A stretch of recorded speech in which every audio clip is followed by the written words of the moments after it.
বাবাজিরা আমার, ও জওয়ান তরুণেরা, ও আমার আব্বা জানেরা, শুনে রেখে দিন। আল্লাহ নবী সাহাবী হযরতে বেলাল হুজুরের ঘটনা বলতে বলতে চলে এসেছিলাম। মাকাম আল্লাহ যাদের বাড়িয়ে দেয়, দেখেন কোথা থেকে কোথা বানিয়ে দেয়। হযরতে বেলাল রাদিয়াল্লাহু তাআলা আনহু হুজুর আমার যখন দুনিয়া থেকে ইন্তেকালের সময়টা হয়ে গেলেন, হুজুরের ইন্তেকালের সময়ে মালাকুল মউত হযরতে আজরাইল আলাইহিস সালাম হযরতে বেলাল হুজুরের কাছে গিয়ে সালাম দিতে লেগেছেন। ও হযরতে বেলাল, আমি মালাকুল মউত, আমি গোলাম হযরতে আজরাইল আলাইহিস সালাম। ও হযরতে বেলাল, আমার আল্লাহ আপনাকে সালাম দিয়েছেন, জোরে বলুন সুবহান। ও ভাইজানেরা আমার, ইন্নাল্লাহা ইয়াকরাউকা সালাম, আল্লাহ রাব্বুল আলামিন তার মাহবুব বান্দাদিগকে সালাম দিয়ে থাকেন। হযরতে বেলাল হুজুর সালামের জবাব দিলেন। মালাকুল মউত হযরতে আজরাইল আলাইহিস সালাম বলেছিলেন, ও হযরতে বেলাল, আমি আজরাইল কেন এসেছি আর জানানোর দরকার নাই নিশ্চয়, আর দেরি করো না।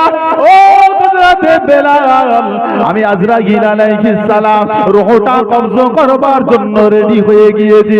হযরতে বেলাল হুজুর বলেছিলেন, ও ভাই আজরাইল, একটুখানি সময় আপনার কাছে নিতে চাই, আমাকে একটু সময় যদি আপনি দিতেন, আল্লাহকে একটুখানি জানিয়ে দিন। কেননা আমি আমার নবীকে বলতে শুনেছি, আল্লাহ নবী বলেছেন, আল্লাহ যাদেরকে ভালোবাসে ওই মানুষটা ইন্তেকালের সময়তে যদি আল্লাহর কাছে কোনো ফরিয়াদ করে, আমার আল্লাহ তা কবুল করে নেয়। তাই আমি বেলালের মনের ফরিয়াদ হলো এটা, আমি বেলাল দুনিয়ার জন্য সময় চাইছি না, আমি বেলাল আমার বংশধরদের জন্য সময় চাইছি না, আমি বেলালের মনের খোদা হলো এটা, আমি বেলাল দুনিয়া থেকে বিদায় নিয়ে চলে যাব।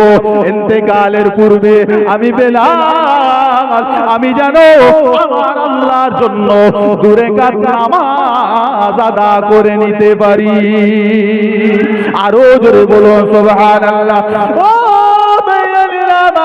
ও আমার সোনামাদিগেরা, আল্লাহ পাকের হুকুম হয়ে গেল, হযরতে বেলাল হুজুর আমার নামাজের জন্য তৈরি হবেন। হযরতে মালাকুল মউত ওই সময়ে বলেছিলেন, ও ভাই হযরতে বেলাল, কি ব্যাপার, আপনার মনের এই চাহিদা কেন? আপনি তো এই অল্প সময়ের জন্য দুনিয়ার কিছু চাইতে পারতেন, আপনার সন্তান সন্ততিরা, আপনার আত্মীয় স্বজনরা যারা রয়েছে তাদের পরিবারদের জন্য কিছু ভাবতে পারতেন। শেষ সময়ে আল্লাহ পাকের সিজদা কেন নিলেন? ওই সময়েতে হযরতে বেলাল হুজুর আমার জবাব দিয়ে বলেছিলেন, ও ভাই মালাকুল মউত, ও হযরতে আজরাইল আলাইহিস সালাম, তবে শুনে রেখে নাও, আমি বেলাল যেই দিন থেকে ঈমানের কালেমা পড়ে মুসলমান হয়েছিলাম, ঈমানের কালেমাটা পড়েছিলাম, আমার উপর অত্যাচারের উপর অত্যাচার কম করা হয় নাই। আমার মুনি বাবাকে মারতে মারতে মারতে মারতে উলঙ্গ মুর করে মরুভূমির উপর থেকে টানতে টানতে নিয়ে গিয়েছিল। আমি বেলাল, আমার শরীরে চামড়াগুলো ফেটে ফেটে রক্ত টুসা গড়িয়ে গিয়েছিল। আমি বেলাল, আমার জবান থেকে শুধু একটাই আওয়াজ, আহাদ আহাদ আহাদ, লা ইলাহা ইল্লাল্লাহ মুহাম্মাদুর রাসূলুল্লাহ সাল্লাল্লাহু আলাইহি ওয়াসাল্লাম। আমি বেলাল, এই শব্দটুকু ছাড়া আমি বেলালের আর কিছু সম্বল ছিল না।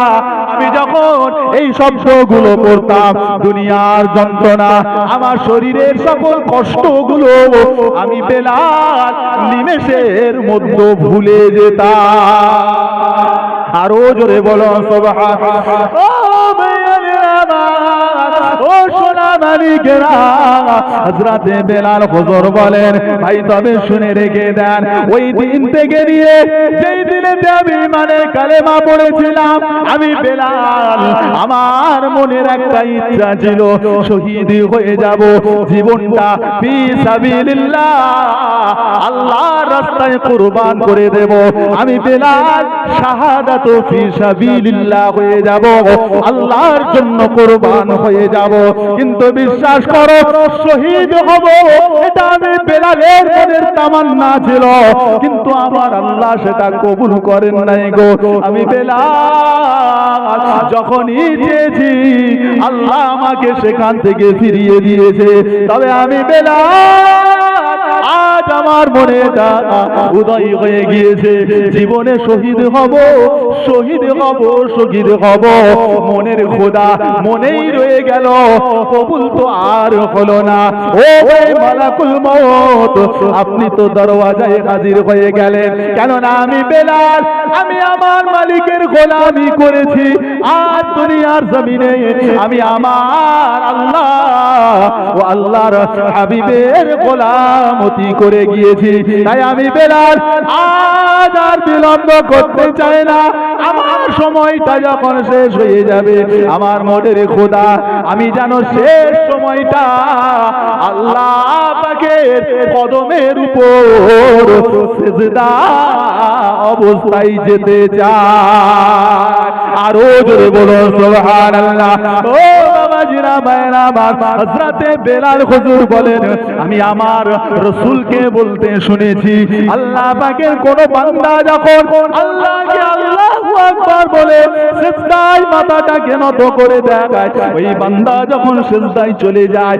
একেবারে মাকামে খাস চলে যায় বান্দা আল্লাহ পাকের একেবারে নিকটে পৌঁছে যায় আল্লাহর করিব পৌঁছে যায় আল্লাহর কাছাকাছি পৌঁছে যায় বান্দা তখন সিজদা দেয় যখন মনে করে ওই বান্দার কপালের তলায় মসজিদের টাইলস রয়েছে পাথর রয়েছে কিন্তু না না না না না আমার নবী জানিয়ে দিয়েছেন প্রকৃত পক্ষে ওই বান্দার কপালের তলায় আমার আল্লাহ পাকের কুদরতি পা লুকিয়ে রয়েছে বান্দা আল্লাহু আকবার বলে আল্লাহকে সিজদা দেয় প্রকৃত পক্ষে আমার আল্লাহ পাকের কদমে গোলাম সিজদা দিয়ে দেয় ও হযরতে মালাকুল মউত তবে আপনাকে জানিয়ে দিই শুনে রেখে দেন আমি বেলাল আমি যখন প্রথম সিজদা দেব নামাজের জন্য নিয়ত বেঁধে নিয়ে প্রথম সিজদায় যখন চলে যাব খবরদার খবরদার আমি বেলাল আমার গায়ে আপনি হাত দেবেন না গো খবরদার আমি বেলালের গায়ে যেন আপনি হাত দেবেন না আমি বেলাল সিজদা থেকে মাথা তুলবো দ্বিতীয় সিজদা করব আবারও মাথা তুলে দ্বিতীয় রাকাতের জন্য দাঁড়িয়ে যাব আমি সূরা পড়ব আমি যখন রুকুতে চলে যাব রুকুর তাসবিহ শেষ করে রুকু থেকে উঠে সিজদায় যখন মাথাটাকে নত করে দেব ও মালাকুল মউত প্রথম সিজদাটা করে নেব তখনও পর্যন্ত আমার শরীরে হাত লাগাবেন না আর আমি যখন দ্বিতীয় সিজদা আল্লাহু আকবার বলে চলে যাব আমি বেলাল জানিয়ে দিলাম যতক্ষণ না পর্যন্ত আমি বেলাল আমার রূহটা আপনি কবজা করবেন আমি বেলাল সিজদা থেকে মাথা তুলবো না আরো জোরে বলো সুবহানাল্লাহ আল্লাহুম্মা সাল্লি